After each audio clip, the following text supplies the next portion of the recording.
اعوذ باللہ من الشیطان الرجیم بسم اللہ الرحمن الرحیم۔ السلام علیکم ورحمۃ اللہ وبرکاتہ۔ آج جو میں موضوع لے کے آئی ہوں وہ ہے حضرت علی کی بہن ام ہانی رضی اللہ تعالیٰ عنہ کے بارے میں اور نبی کریم صلی اللہ علیہ وسلم سے نکاح کا واقعہ۔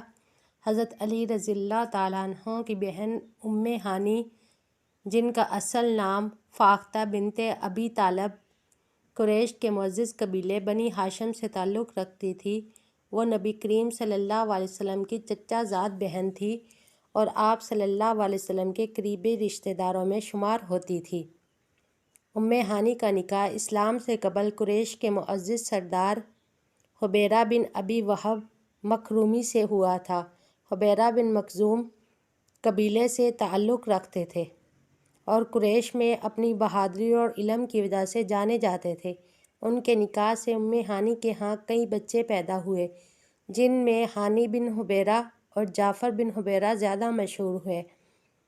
ام ہانی کا اسلام قبول کرنا۔ جب نبی کریم صلی اللہ علیہ وسلم نے اللہ کے حکم سے دین اسلام کی دعوت شروع کی تو ام ہانی نے ابتدا میں اسلام قبول نہیں کیا، کیونکہ ان کے شوہر حبیرہ مشرک تھے اور وہ اپنے شوہر کی وجہ سے کھل کر اسلام کا اعلان نہ کر سکے۔ تاہم ان کے دل میں نبی کریم صلی اللہ علیہ وسلم کے لیے محبت اور احترام ہمیشہ رہا۔ وہ آپ کی سچائی اور اخلاق سے بخوبی واقف تھے۔ جب فتح مکہ کا واقعہ پیش آیا سن 8 ہجری تو اس وقت ام ہانی نے کھل کر اسلام قبول کر لیا۔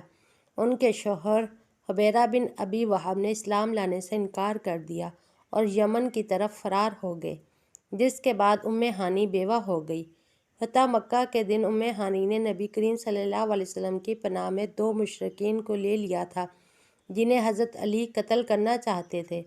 ام ہانی نبی کریم صلی اللہ علیہ وسلم کے پاس گئی اور کہا، یا رسول اللہ، میں نے ان دونوں کو پناہ دی ہے، مگر علی رضی اللہ تعالیٰ عنہ انہیں قتل کرنا چاہتے ہیں۔ نبی کریم صلی اللہ علیہ وسلم نے فرمایا، ام ہانی، جسے تم نے پناہ دی، ہم نے بھی اسے پناہ دی۔ یہ واقعہ ان کے اعلیٰ کردار اور نبی کریم صلی اللہ علیہ وسلم کے ان پر بے حد اعتماد کی علامت ہے۔ فتح مکہ کے بعد نبی کریم صلی اللہ علیہ وسلم نے ام ہانی کے ساتھ نکاح کرنے کی خواہش ظاہر کی، کیونکہ وہ نبی کریم صلی اللہ علیہ وسلم کے خاندان سے تھی اور آپ صلی اللہ علیہ وسلم ان کے تقوی اور خوبیوں کو پسند فرماتے تھے۔ جب نبی کریم صلی اللہ علیہ وسلم نے ان کے سامنے نکاح کا پیغام رکھا تو ام ہانی نے نہایت ادب و احترام کے ساتھ عرض کیا، یا رسول اللہ، میں ایک بیوہ عورت ہوں، میرے چھوٹے چھوٹے بچے ہیں، مجھے اندیشہ ہے کہ میں نکاح کے بعد آپ کے حقوق پورے نہ کر سکوں گی۔ یہ سن کر نبی کریم صلی اللہ علیہ وسلم نے ان کی معذرت کو قبول فرمایا اور ان کے لیے خیر و برکت کی دعا دی۔ نبی کریم صلی اللہ علیہ وسلم کی دعا اور ام ہانی کی فضیلت۔ جب ام ہانی نے نبی کریم صلی اللہ علیہ وسلم کی نکاح کی پیشکش کو معذرت کے ساتھ لوٹا دیا تو نبی کریم صلی اللہ علیہ وسلم نے ان کے لیے خاص دعا فرمائی، ام ہانی، تم نے بہترین فیصلہ کیا، اللہ تم پر رحمت کرے اور تمہیں برکت دے۔ یہ الفاظ اس بات کی علامت ہے کہ نکاح ایک لازمی چیز نہیں، بلکہ اگر کوئی عورت کسی ذمہ داری یا شرعی مجبوری کی وجہ سے انکار کرے تو اسے برا نہیں سمجھا جانا چاہیے۔ ام ہانی نے اپنی زندگی کو عبادت، نیکی اور دین کی خدمت میں گزارا۔ وہ اکثر روزے رکھتی، نماز میں خشوع خضوع اختیار کرتی اور اسلامی تعلیمات کو فروغ دیتی۔ ایک حدیث میں آتا ہے، حضرت ام ہانی بیان کرتی ہیں کہ نبی کریم صلی اللہ علیہ وسلم نے فتح مکہ کے دن ان کے گھر میں غسل فرمایا اور 8 رکعت نماز ادا کی۔ اس بات کی علامت ہے کہ نبی کریم صلی اللہ علیہ وسلم ان پر بھروسہ کرتے تھے اور ان کے گھر کو عزت بخشتے تھے۔ ام ہانی کا واقعہ ہمیں کئی اہم اسباب سکھاتا ہے۔ عزت و احترام۔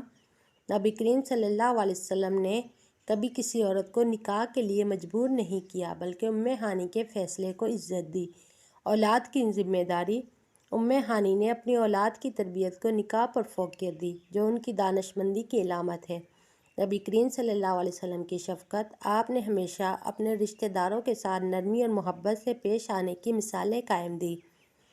عبادت اور دینداری۔ ام ہانی نے زندگی بھر دین پر عمل کیا اور نیک اعمال میں مصروف رہی۔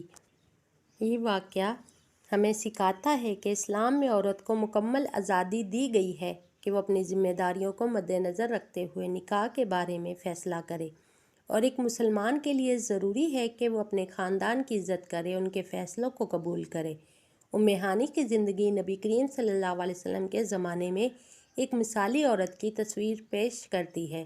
وہ نہ صرف ایک بہترین ماں تھی بلکہ دین کے معاملے میں بھی بہت حساس تھی۔ ان کی شخصیت میں بردباری، علم، تقوی اور وفاداری جیسے اوصاف نمایاں تھے۔ نبی کریم صلی اللہ علیہ وسلم اور ام ہانی کے درمیان محبت و احترام۔ نبی کریم صلی اللہ علیہ وسلم کو ام ہانی سے بے حد محبت تھی اور وہ ان کا احترام بھی بہت پسند فرماتے تھے۔ جب نبی کریم صلی اللہ علیہ وسلم نے معراج کا سفر کیا تو بعض روایات کے مطابق ام ہانی کا گھر وہ جگہ تھی جہاں سے معراج کی ابتدا ہوئی۔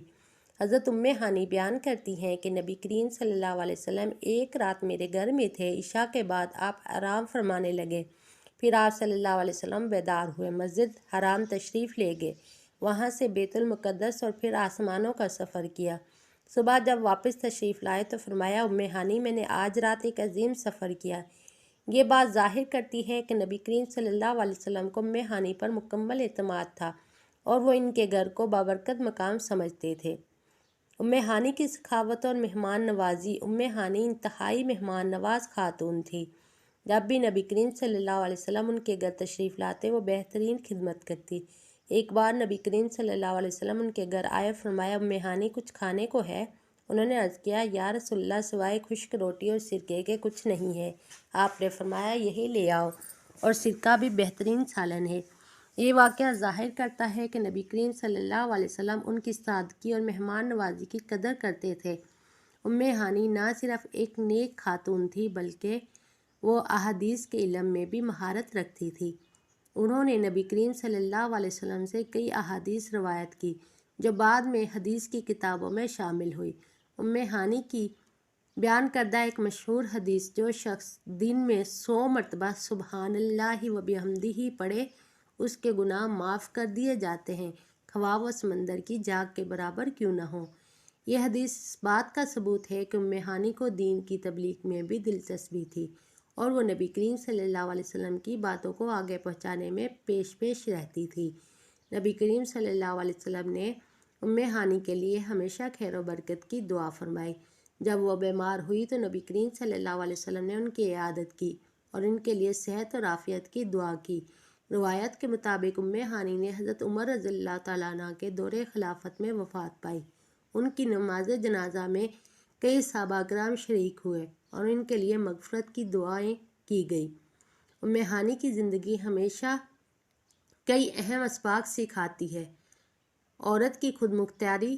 انہوں نے نکاح کے معاملے میں اپنی ذمہ داریوں کو مد نظر رکھتے ہوئے فیصلہ کیا اور نبی کریم صلی اللہ علیہ وسلم نے ان کے فیصلے کا احترام کیا۔